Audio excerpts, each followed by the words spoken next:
Qizlar sezasizlarmi? Oxirgi payt sochlarim qalin bo'lib ketyapti. Bunaqa объемный chiqmayotgandi. Qaranglar, tadam. Mana bunaqa naborlarni menga patiyimga bitta qiz sovg'a qilib olib keluvdilar.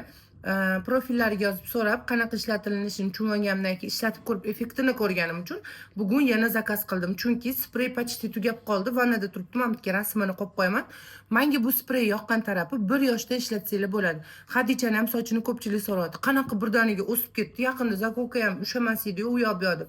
Buni bemalol qizchalar sochini kalga ovurmasdan mana shu spreydan ishlatsanglar, qalin qilib o'stirib, zo'r qilib beradi. Undan tashqari sochga shampun, buni 3 xili bor. Sochingizning tarkibiga qarab zakaz qilsanglar bo'ladi.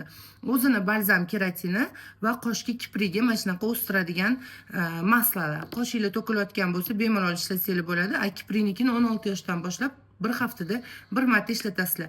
Bu sprey ishlatilinishi ertalab kechqurun 2 mahal sochinglarni o'sha to'kilgan joylariga sepsanglar zo'r o'stirib beradi. Bular Misr va Dubaydan keltiriladi. Shu yerda o'zimizda farmatsevtlar tomonidan qadoqlanadi. Ichida qalampir, chesnok, har xil gormon, unaqa narsalar yo'q.